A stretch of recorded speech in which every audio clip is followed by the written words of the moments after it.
Hello and good morning, good afternoon, wherever you're tuning in from. Thank you for joining us for our first McGraw Hill Professional webinar series, the Powerful Ideas from Powerful Women series. We'll wait about 2 minutes for everybody to start logging on, but thank you for joining us, and we're excited to have our conversation with you this morning.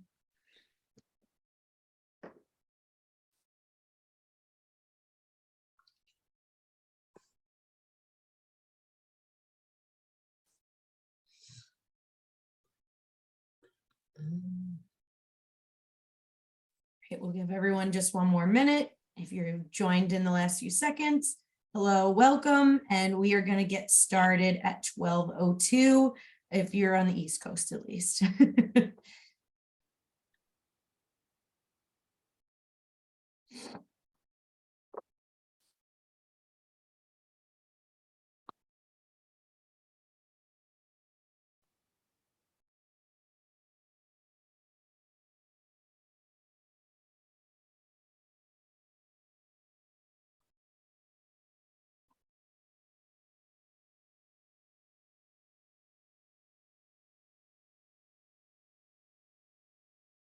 If you're just joining in, we're going to start in just a few minutes, 1 minute to be exact. Thank you for joining, and we'll get this conversation moving soon. We just want to make sure everybody has some time to join in.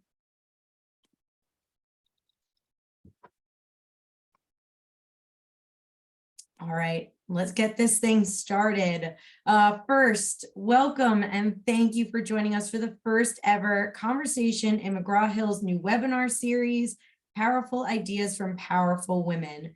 Before we get started, just a very quick note to say that we are going to hopefully have time at the end of the conversation for Q&A. So if you have any questions for our panelists, please drop those in the Q&A that's at the bottom of your screen. And with that, I'm so excited for our conversation today with our three guests, Gina Greenlee, Margaret Greenberg, and Cynthia Owyoung. I'm so sorry, Cynthia. And if our initial conversation that we all had last week is any indication, we are going to learn so much today, and I am so excited for all of you to then be a part of it. I also want to make a note that we are creating a safe space here, and that doesn't mean that we're going to agree all the time. Instead, we are likely to disagree, which is understandable and acceptable, and all ideas are welcomed here. And this webinar series is meant to feature the voices of powerful women that will welcome healthy conversations as well as debates. And on top of that, as McGraw Hill Professional is always focusing on learning and educating. Now we'll take just a few seconds to introduce our speakers. First is Margaret Greenberg, who is the president of the Greenberg Group, which is a consulting firm founded in 1997 to coach executives and their teams to lead large-scale organizational change. She's recognized by the International Coaching Federation as a professional certified coach. She's also the co-author of Profit from Positive, which has been translated into 3 languages and developed into an online certificate program that's trained business leaders in 17 countries. She is the co-author of The Business of Race, along with our next panelist, Gina Greenlee, who is an organizational development, project management, communications, training, and educational professional with more than 30 years of experience. She specializes in experiential learning models and stages of readiness for behavioral change. She's trained in advanced facilitation at Johns Hopkins University and Johnson & Johnson to motivate demographically diverse populations in widely varied settings. She is also the author of 17 books and has been published in the New York Times Magazine and Essence Magazine. Just a quick note that due to popular demand, both Margaret and Gina are launching a 6-part series based on their book called Embedding Racial Equality into Your Business Strategy. This program kicks off very soon, October 6th, and you can find more information about on their website, thebusinessofrace.com under events. And then next, our other author who has written All Are Welcome is Cynthia Owyoung. She has established and led DEIB initiatives for over 20 years as an executive at organizations across tech, media, and financial services, including Robinhood, Charles Schwab, and Yahoo. She is the founder of Breaking Glass Forums, where she develops strategies to accelerate more diverse leaders and inclusive organizations. Entrepreneur Magazine recognized her as 100 Women of Impact in 2021, and she currently serves on the board of directors for Ability Path, a nonprofit that's dedicated to empowering people with special needs to achieve their full potential. I also should have mentioned that I am speaking on behalf of McGraw Hill Professional. I am a senior editor and I have been here for 10 years. I worked on Margaret and Gina's book specifically, and I am, like I said, excited to get this conversation going. And now that we know a little bit more about each of our speakers, I would love if each of you could tell us a little bit more about the lens in which you're coming to this conversation with. Cynthia, do you want to get us started here? Sure thing. Thank you so much for the introduction, Cheryl. I'm so excited to be here in conversation with my fellow authors today. As you mentioned in my bio, because I've spent the past couple of decades leading DEIB work inside organizations, I come with a really broad internal corporate lens around that. Right. So for me, when I think about diversity, equity, inclusion, and belonging, all of those letters in the DEIB acronym, I think about, not just gender and race. I think about ableism. I think about homophobia and how we need to counteract that. I think about our military veteran community and how we continue to support them. So I come with that really broad lens around many different types of marginalization that different communities experience, and look to really elevate systems, processes, mindsets, actions across organizations to help elevate all of these voices in our community and make sure that there's opportunity and access for everyone.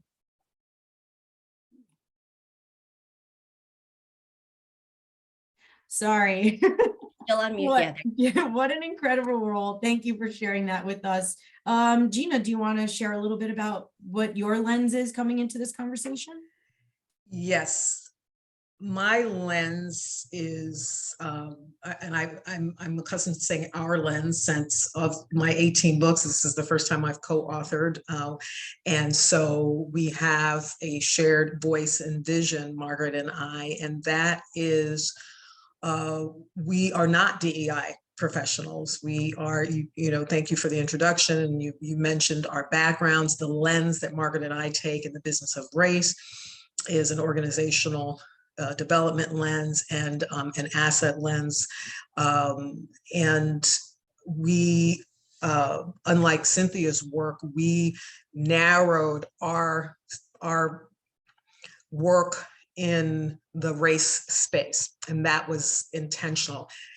We did that not because we absolutely agree with everything that Cynthia said. We believe in social justice. We believe in it's the right thing to do. At the same time, we didn't want to boil the ocean, and we wanted to focus on what we knew best. And we are business professionals, and our work was spurred by the murder of George Floyd. It started with a conversation where Margaret called me to check in with me. And we wanted to use our friendship as one Black woman and one white woman to focus on racial diversity. Our view was that, clearly for a lot of people, the murder of George Floyd made it super clear, particularly in this country where people were under, frankly, the delusional narrative of a post-racial United States with the election of Barack Obama.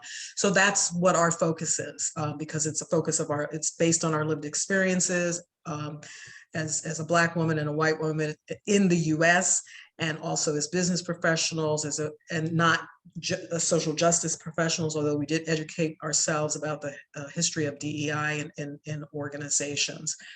Margaret, would you like to add to that? I think you did a beautiful job describing the lens, Gina. Yes, Cynthia, a much more broader lens, elevating all those voices. Ours are much more narrow lens. And I guess the only thing I would add is Gina mentioned that we look at this topic from an asset lens. And what we mean by that is I'm a positive psychology practitioner. And so we bring the science of positive psychology to this work. So we look at things like strengths, we look at things like psychological safety. We bring in some of that research around business planning and whatnot. So it's from a positive psychology lens, which is different than positive thinking. It's the science behind what makes organizations and people in them great. Thank you all for sharing. I think it's really important for us to understand where everyone's coming from, whose voices they're speaking about, and what their, area of expertise is. So thank you all for clarifying. So let's get moving with our conversation or continue our conversation. And, we are all seeing the same things in today's headlines: layoffs, inflation, supply chain issues, the war in Ukraine. Many of these could be impacting companies and have them pull back on their spending, which could mean there's a focus or less focus on DEI. So could you speak a little bit to how we can continue to expand those initiatives when companies are dealing with all of these changes? And Cynthia, would you mind starting us off with this one too?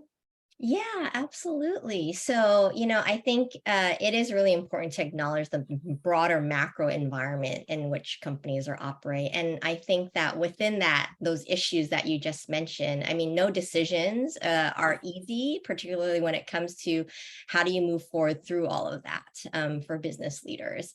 But I think it's really also important to understand that DEIB is an area that we can't necessarily lose focus around in spite of all the other things that are happening. I think it's really important that we actually look at DEIB through the lens of integration, right? So whatever your business strategy or business priorities are, in these times, you have to think about how is DEIB kind of integrated within those strategies and priorities. It shouldn't be its own separate thing, right? You can't look at it as just these other programs that are added on to your list of 100 things to do that will then fall off the bottom of that list, because once you do that, it's really hard to recover, frankly, especially with your marginalized communities.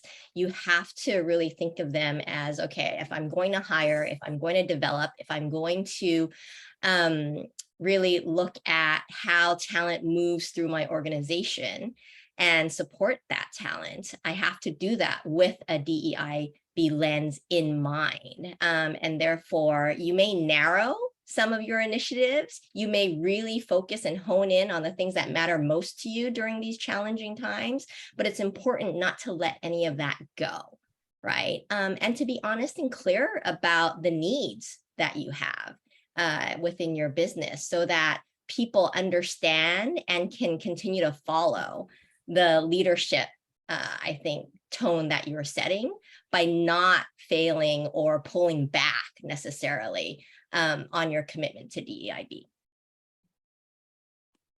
And I'd like to add to that, Cheryl, to Cynthia's point.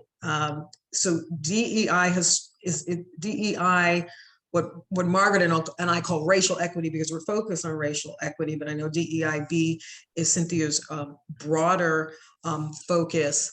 If organizations view DEIB work as programmatic, then yes, if that's your lens, then you're like, well, that's not 2023 planning, that's maybe 2025, or if do we have any shekels left over.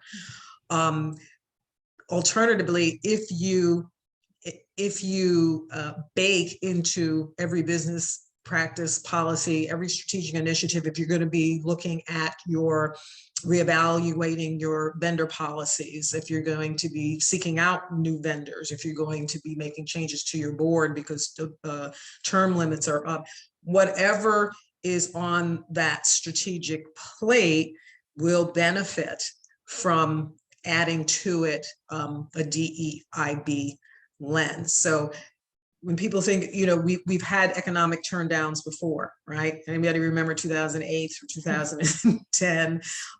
Gas prices were, six out in California, where Cynthia is, gas prices were, $6, a gallon. They've gone to, did businesses stop functioning? No, they didn't. And there's businesses that have been around for over, hundreds of years here in the UK, all over the world. And regardless of, economic downturns, wars, gas prices, whatever's going on, business still operates. What we're saying is include in that core operational strategy, this lens. Yeah, and I'd like to add something too. Gina mentioned about, we don't view it as programmatic, right? It's embedding it into your business strategy. Oftentimes I'll have people say, well, we don't have it in our budget to hire a chief DEI officer. And it's not about that. In fact, Cynthia, I remember in reading your book, All Are Welcome, I remember you cited some company in there that they Nielsen. Is that what it was? Nielsen? Yes, but the CEO is also the CDO. Go ahead. Right. And so it's that kind of thing that don't look at it as oh my gosh, we don't have any money because of this economic downturn. So, we just got to put everything on hold. No. And in fact, in our book, The Business of Race, we list over 40 resources in the back of the book that most of them, 95% of them, are free. So even when it comes to programmatic and learning events, there is so much available out there that is free and available to the public that you can use in your company. That's spot on, Gina and Margaret, both of what you're saying. So much of this work requires change, but change doesn't necessarily have to cost money, right? Because what we're talking about are changes that are integrated, again, that word, within things that you're already doing in terms of your business operations, So if you are thinking about, we already do hiring. We already, develop our people. We're already thinking about how, working with vendors and looking at our supplier ecosystem and thinking about how do we best serve our customers and developing that next great product that's coming down the line. And what we're talking about really is making sure that you're doing all of that with diversity, equity, inclusion in mind, right? With equity as an outcome of your processes and your systems. And so thinking about, okay, how do I do this work differently so that I can achieve that equitable outcome, so that we're actually integrating that mindset and thinking through, okay, if I'm looking at a supplier vendor process, have I really considered, minority-owned suppliers as an example in that process, right? Just asking yourself these questions are ways in which we can really start to change and make progress in this space. Yes, Margaret and I recently, we needed to work with a technology admin because Margaret and I have reached the limits of our technology, our knowledge for a particular app that we use to advance communications infrastructure of our business, Greenberg and Greenlee LLC. And we made a conscious decision for us to make sure we included in our search people of color and women. And I have to give it up to Margaret, who's always has that forefront, because I'll just like kind of grab at anybody, and then she makes me, because I'm like, I want to get it done. And I can understand that. A lot of we just want to get it done, or we don't want to be slowed down. And Margaret said, well, we're going to do this anyway, so let's just make sure that we're opening up, making sure that we're opening up our pipeline fully to people we, historically we might not have considered, Yeah, thank you all for sharing your perspective here. I had written down some points that you all had made, and it really feels like that it shouldn't be about checking off DEIB and racial equity on a to-do list for your company. It should be about integrating it into what that company is. It should be thinking about it with a lens of how can we make sure that this is at the forefront of how we're thinking, and not just, again, checking it off a to-do list or making sure it gets done because it should get done. And- I'm sorry, Cheryl. Yeah. No, go and ahead. and I just want to say that one of the ways that, there are multiple ways that this happens, so concretely, what do we mean when we say keeping that top of mind, Mhm. including that lens? How does that actually work? One example that Cynthia gave in her book is the CEO of Nielsen, who also appointed himself Chief Diversity Officer. So that's one way that that's the hat that he wears. Mhm. Also, we have seen, again, we read it in Cynthia's book, Margaret and I write about this, particularly in the summer of 2020, everybody was trying to hire chief diversity officers. That's all well and good. However, that's whoever it is you bring in, it's really having a seat at the table in the room where it happens. Nielsen chose to take the path of having the CEO assume that role. If you do have someone in that role, you want them reporting to the CEO. You don't want them historically, and Cynthia can speak to this probably more eloquently than I can. In DEIB, you have chief diversity officers under the umbrella of human resources. They may even be on a separate campus, from the C-suite, or they're on floor 3 and the C-suite is on floor 12. So that has to be, however you choose to make sure that that voice is at the table, and there's many ways to do that. It has to be at that table where all those strategic decisions across every function in the company are being made. That's key. Thank you for giving us something tangible to really use to integrate into our day-to-day. And Cynthia, did you want to add to that? Yeah. So, and Gina knows, I totally agree with that being like the ideal situation. And I think, there are actually very few companies that think of DEI currently that way, which is a missed opportunity, frankly. And I think that, a lot of the chief diversity officers that I know out there, do their best work in terms of influencing the C-suite, regardless of where they sit as well, right? So I want to also just make sure that folks who may be listening to this conversation, even if you're not in the C-suite, I want to encourage folks to understand that you still have the opportunity to influence no matter where you sit, and ask for change and drive for change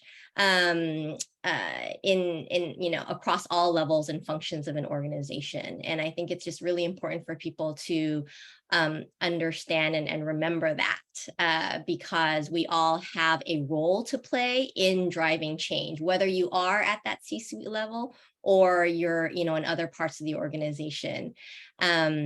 I think it's also really important, though, to make sure that if you do sit in other parts of the organizations, that you have champions at the executive level to help drive that conversation up and across as well. Thank you all for sharing that. And that's such a beautiful point, that everyone's voice matters in driving change. So it doesn't matter if you're the CEO of an organization, your voice still matters and should be heard. So thank you each for sharing your opinions there. Let's move on to another topic that is also in headlines recently, and that is the idea and the concept of quiet quitting. So Gina, can you tell us a little bit about your perspective on this whole new way of looking at quitting? So I absolutely can. I've been quiet quitting for decades. And so really that's a very, from a marketing perspective, it's a very sexy meme that everybody can grab onto, but that's a couple of things I want to say about quiet quitting. It's not new, just the meme is new, okay? Yeah, Because we that's have, you know, social media and digital revolution that allows the ubiquity of, you know, information transfer. Probably since the Industrial Revolution, you probably couldn't do that in an agrarian, you know, community, because if you sit down on the farm, you know, it's going to be pretty obvious. But since the Industrial Revolution, it's really about the biggest thing I want to share, that it's not a slacker mindset. People are not phoning it in. That's not what it means. That's the term quiet quitting is very clickbaity, but what it really means is employees are now finally, and can I just say finally, I've been waiting for this for 30 years, 40 years, setting boundaries with employers. Quiet quitting, and perhaps even right here, right now, we can evolve the meme and come up with something viral that actually speaks to this is a healthy dynamic that we're seeing. This was happening before the pandemic. This was happening before social media. It just that the pandemic, as we all know, just sort of ripped the crust off of, you know, every societal, you know, structure, not only in the United States, but globally. And so it's just allowing us to see more clearly that this is happening. You know, people working remotely, many people deciding that once offices reopened. I know Cynthia just recently did a piece on her live jam around, you know, working at home. Some people wanted to go back to the office, some people didn't. There's hybrid situations. But all of it, whether it's the Great Resignation, working remotely, fully distributed, quiet quitting, which is simply doing 40 hours of work a week and not 80. It's turning off your email and your phone and not answering messages from the office on Saturdays or during your vacation. It's doing your job and doing it well, setting boundaries so that you can be compassionate with yourself, be able to engage a life where what you do for a living is part of your life, but it's not the center of your life. So not new, and I actually think it's very healthy. And as it relates, you know, I think it will, as everything, you know, with the pandemic, with a remote work, with the Great Resignation, it is forcing employers, many of whom have taken advantage of their employee, not all, so there's some great employers out there, but a lot of them have, in certain sectors, have taken advantage of particularly hourly wage workers. You know, still, I mean, it's a crime that the federal minimum wage is still at $7.25 an hour. So I think it's really forcing employers to understand that the importance of bringing humanity to the center of the workplace. Gina, you mentioned maybe there's an alternative to quietly quit. Seriously, this just popped into my positive psychology head. It's people who have, like you said, it's not their slacking. They've reflected on their life and they've had this awakening to what's really important to them. So maybe it's, instead of quietly quitting, it's they're loudly awake, finally. Right, loudly awake. I like that, the great awakening, right? You know, I love that, because Margaret and I wrote a piece for Authority Magazine as part of Medium, and we talked about Kairos time and Chronos time. Is that with the advent of the Industrial Revolution, and then added to that the digital revolution, this whole idea of humans as machines, right? Always on the clock, punching the clock, no downtime. Chronos is clock time. Kairos is that time. Everybody here on this podcast, and I suspect everybody listening in, understands Kairos time is being time. It's that time where where you don't have the executive network of your brain constantly being scheduled. It's the daydreaming, it's the imaginative, that's the creative space. I mean, people from Steve, Jobs to Tim Cook to Jeff Bezos to, the CEO of Nielsen, people write about that time for reflection and being. And it's very hard to be the best human you can be. And it's also very hard to do your best work for an employer if you do not have that time. Anybody who works a 40-hour week and who is allegedly working 8 hours a day, even if you haven't, quote, quiet quit or loudly awakened, as Margaret has just changed the meme, evolved the meme, nobody works 8 solid hours a day. Nobody. Your brain couldn't handle it. You get up, you go get a snack, you talk to your friend, you check your phone. I mean, it's just, because you need time, right? We all operate on these ultradian rhythms. There's a circadian rhythm of 24 hours a day, but when we were writing about Kairos time, there's this ultradian rhythm of 90-minute cycles. We pulse in 90-minute cycles. And after 90 minutes, we're done. We can continue to hammer it out, but we're not going to be very productive. And with the awakening, thank you, Margaret, with the awakening, people really get that now. And they can't do their best work. They can't take care of themselves. They can't take care of their families. Yeah, I think I echo all of what's been said. I do think that this quiet quitting kind of terminology is a misnomer. Right. I think that the majority of people out there are not quitters.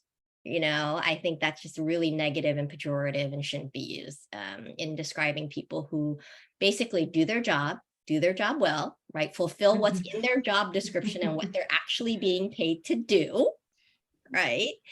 And not necessarily killing themselves to do it.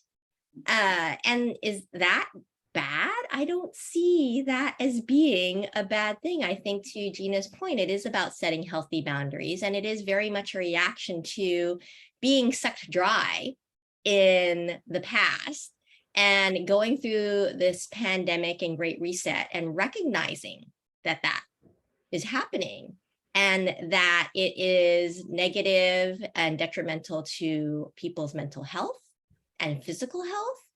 And we are saying that, or people are saying that, you know what, I'm going to prioritize that for me.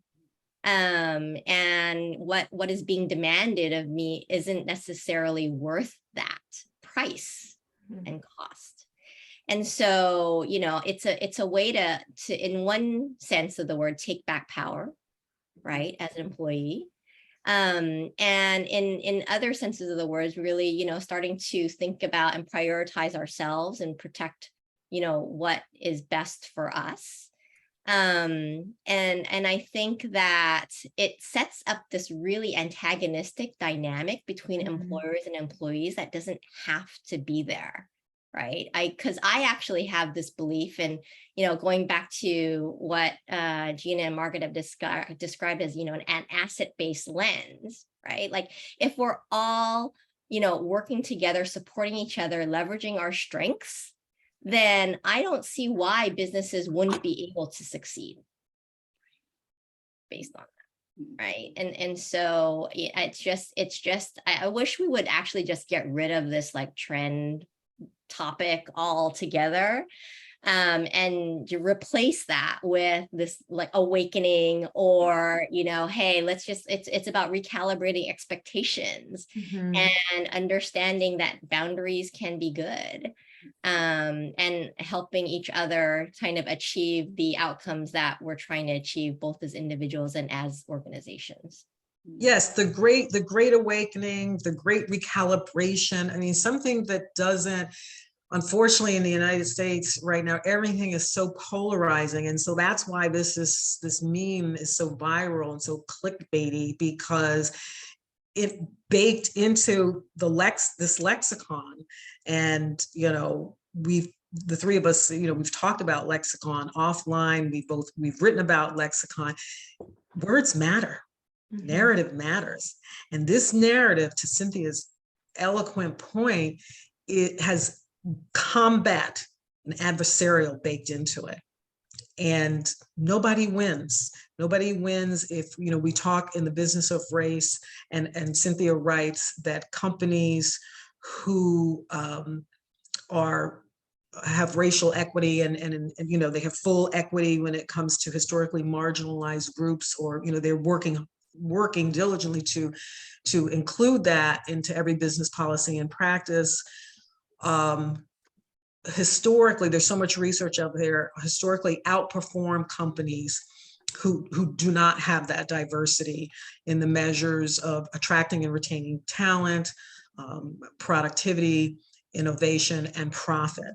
So the question I have around this adversarial positioning of quiet quitting is, how does that help an employer? How does that help an organization be more productive and attract and retain the best talent? Because the talent right now, Gen Zs and millennials, they're not trying to work 150 hours a week. They want to have fun. They are now in the digital revolution. They can work anywhere they want in the world, and they can actually start their own company. So too, how does this relate to DEIB? If people are not feeling like they belong, then they will do their job well. They won't quiet quit. They will awaken to the fact, they will awaken to the fact that I don't belong here, but I have all of this technology available to me. I can work anywhere in the world that I want, doing what I'm passionate about, where I'm not being given this opportunity at my job. I'm not being seen. So I'm not going to work this 60, 70 hours a week. I've been trying to work, to really move up in the organization that doesn't see me. I have awakened, see, I'm not using the term, I have awakened to the fact that it's okay for me to work 40 hours a week, do my job to the best of my ability. And then all that 20, 30 hours I might've put in on the weekend or late nights, I can then grow my business so I can work anywhere in the world. Yeah, I love what you're saying, Gina, because what you're basically highlighting is people have options, right? We all have options. Let me unmute and say, you got that right, girlfriend. Even for that segment of the employee population that is in hourly low wage jobs, right? You still have options in that there are so many employers that are hiring right now, and it's the ones that are doing it well, the ones that are creating a more humane environment that is compassionate and that supports their employees' needs are the ones that you're going to go to, right? The ones that are going to have not as much issue attracting talent. And so we have to recognize that as employers, right? And understand if we're not, if we're having issues hiring, let's dig down into why, right? And better understand that and address that. Because it is an employee market right now. And so businesses are competing for talent. So the more you can do to make people feel welcome, being able to, a lot of people, young people today are asking, what are you doing to create a more equitable workplace culture? How diverse is your board? They're asking questions like that now. Who's on your senior leadership team? And so if businesses can't demonstrate that with real data, they're going to lose some really top talent. That's right. Heck, these days, it just takes somebody with a viral TikTok video to start being an influencer, right? I know so many people who have 3 side hustles going on. Not necessarily because they have to, although there are certainly some segment of people who do have a need for that in order to make ends meet, right? But there's also that segment of folks that are doing it because it's part of how they're setting healthy boundaries. It's part of, different interests that they have in mind. And because you see stories in the media constantly about people who have made had their viral moment, or who are influencing, or, have a YouTube channel where that is their sole source of income, right? All of these things that I think, technology has helped spur a lot more options for a lot of people. Thank you all for sharing. I said in the beginning of this conversation that we were all going to learn a lot, and I just learned so much about this because when I first heard the term, my brother-in-law introduced quiet quitting to me, and this is not what I thought that it was. So thank you for teaching me and really showing me. I wrote down a bunch of the terms we had talked about in the conversation: setting boundaries, prioritizing, taking back power, and recalibrating expectations. All of that sounds so much better than quiet quitting and making people sound lazy. So thank you all for this super enlightening conversation. And in the beginning of the conversation, I also said that I was going to leave we were going to leave Q&As until the end. But if it's all right with everyone, we got a really great question from someone in our audience about quiet quitting. And their question was, some employees are going further than quiet quitting and unionizing. How does this look to you all through the lens of DEIB and business? Does anybody want to take that first? I can also repeat the question if needed. We actually write about unionizing in the business of race. Gina, wasn't it Ignatius's book that we cite? Oh, you're muted. Noel Ignatius, that's right, we did. How the Irish became white. Yeah, talk about that, Margaret. So this whole notion of unionization, it's when we feel as though we're not being heard. So my father was a foreman in a factory back in the 60s, 70s, and even maybe a little before that. And, he was a foreman and he had unionized workers. And he had to operate in that environment because at the time it was manufacturing and workers weren't being represented. And so I think it's part of this evolution that we're talking about, the evolution of the workplace from the Industrial Revolution to now the digital revolution. And again, 100 years later, people are feeling not heard.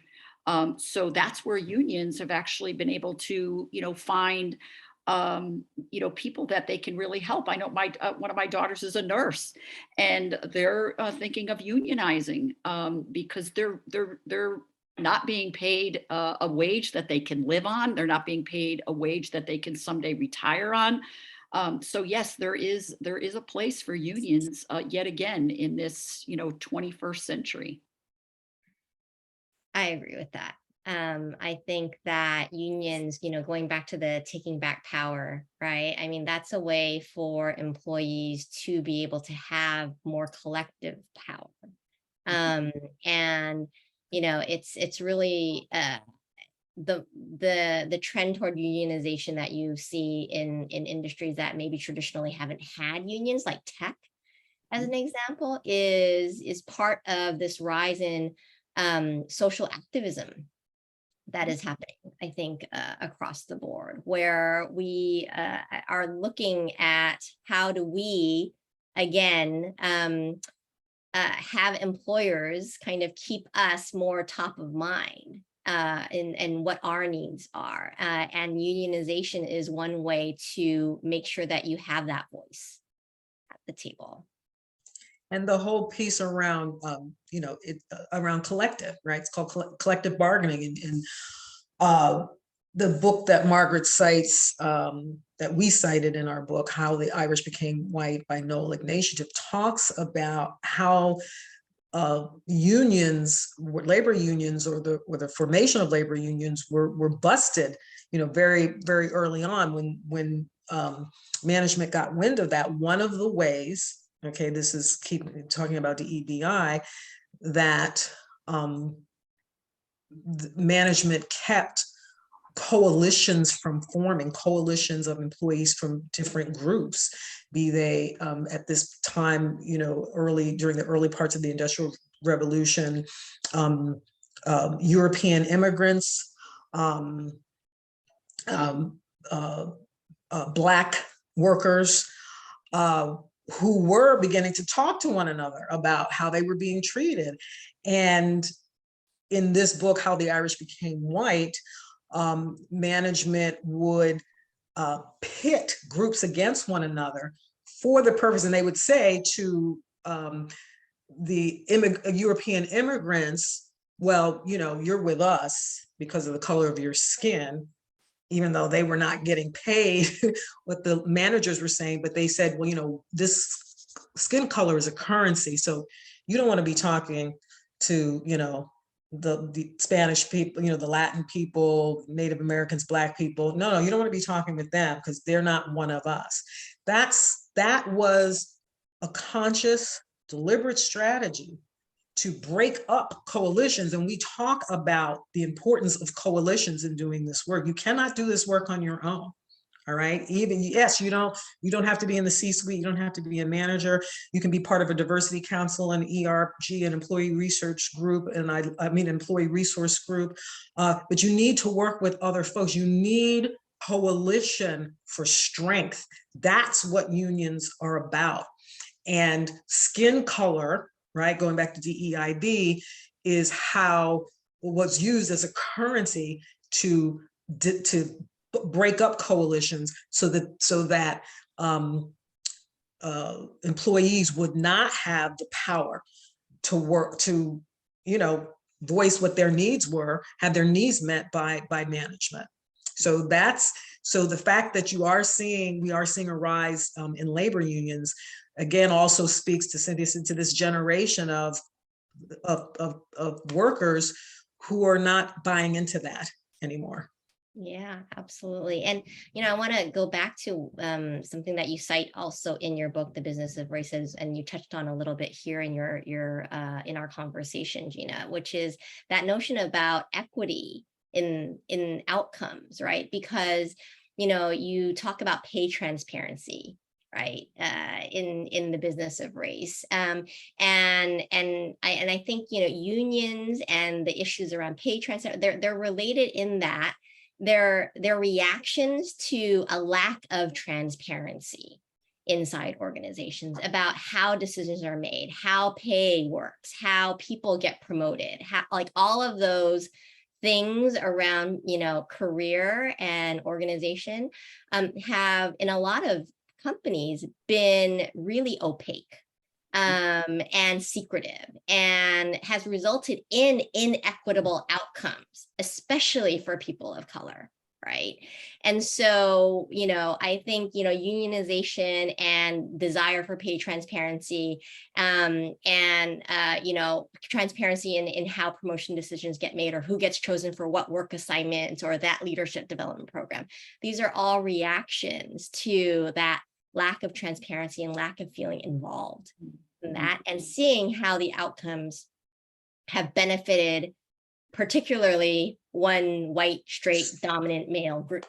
Yeah, right? certain groups of people over others. So the question is, well, how does all this work? And actually, thank you, Cynthia, for surfacing that. The chapter that we wrote is like, no more secrets in pay and promotion. That's exactly how we wrote it. And I really will, I know, you know, we're getting out close to our time, but I would love for Margaret to share. There's two things I want to say. One, I think the number, and I'm saying this to people who are listening, okay? Wherever you sit in the organization, know that the number one thing you can do is to talk about how much you make. Employers don't want you to talk about how much you make. And that's the reason, okay? Because it's for so long, it's sort of been random, you know, well, I like you, you know, we come from the same fraternity, we went to the same college, we play on the same golf, you know, links here. And talk about what you make. That is one. If you, what can I do for pay equity? Get everybody together and share what you make, particularly those of you who are working the same job. Margaret, would you please share your story of the 3 young ladies who came to your house? Sure. Real brief. My daughter and 2 of her colleagues from work came to visit one weekend, and we're sitting around, you know, chatting, and they were talking about, you know, pay and equity. And I said, well, have you ever shared how much you make? they kind of look at, no, we're not supposed to talk about that. They told us in the employee handbook, we're not supposed to talk about that. And I'm like, well, we're all amongst friends. Let's talk about it. How much do you make? And they're all working for the same company, right? There was such a disparity between these three young women. They were, one was Black, one was white, and one was biracial. And there was such a diversity in their pay, same education, they all had master's degrees. And so that was a loud awakening for these young women that, wait a minute. Now, I will say this, yes, there is this rise of unionization because, people don't feel as though they're being heard, they have a voice, it's equitable. I would say to the executives that I coach, if you want to avoid unionization in your company, then take a look at your board, take a look at your leadership team, create a more diverse group of leaders, and have them have a voice at the table. And we always say, treat it like you would any other strategic priority. What do? When you have a business problem, you get the right people in the room, right, that touch the process. You put the collective minds together, you set goals, you set clear accountabilities. The same thing needs to happen with creating a diverse and equitable workplace. Thank you all for sharing your thoughts here and for also being willing to take a question in the middle of our conversation. And thank you to the participant that shared that conversation. Obviously sparked a pretty great conversation here. So we only have 9 minutes left and we don't have any other questions right now. If anybody has any, you can pop them into that Q&A. We'll see if we can get to it. But we did have one more thing we wanted to talk about, and that was returning to the office. And given the disconnect between employers and employees on returning to the office, how should companies resolve this? What approach to the future of work should companies be taking to be the most effective? And Cynthia, I know before it was brought up that you have an article that you wrote about this. If when you're done answering, you could share that maybe in the chat, or we can share that afterwards. I know I would love to read it personally, but could you address this topic first? Yeah, it's something that I talk about in my weekly jams, which are weekly audio snippet recordings that go out there, not necessarily written, but anybody can go listen to it if you look at my LinkedIn profile as an example. We'll link you to that. But it's essentially, the disconnect between employers and employees obviously is that employers are wanting people to come back into the office, and you've seen the headlines, like a lot of employees are pushing back on that. Apple employees have put out like a memo to Tim Cook regarding that. There's been a lot of different areas where you've seen pushback, and I think that companies really need to take notice, right? Because the old reasoning, like for being in the office, is we've already proven that it's not necessarily true. In the past 3 years, we've been home. Many companies are more successful than they've ever been. Right. And they're still innovating, they're still producing. People aren't necessarily slacking off at work or requiring all of this monitoring software that you see some companies doing around productivity.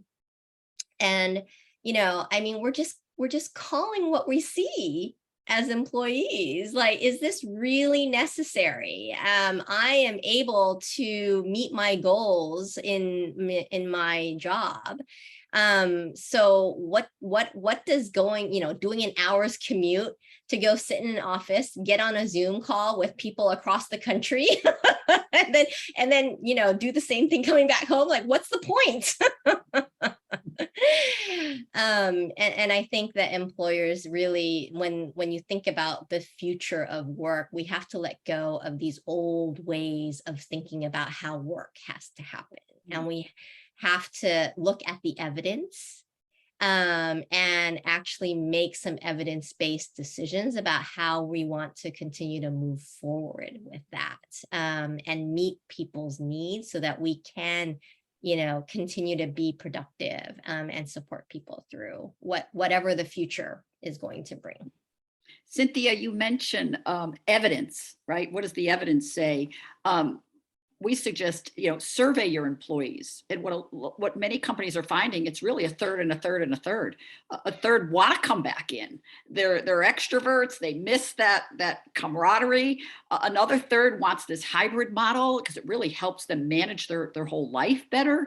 And then a third would prefer to work at home or elsewhere or anywhere in the world all the time.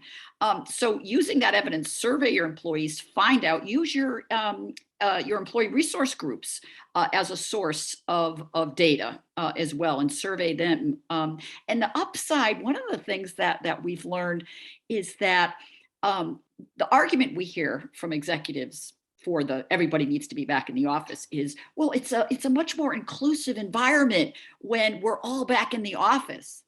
And we say, more inclusive to whom?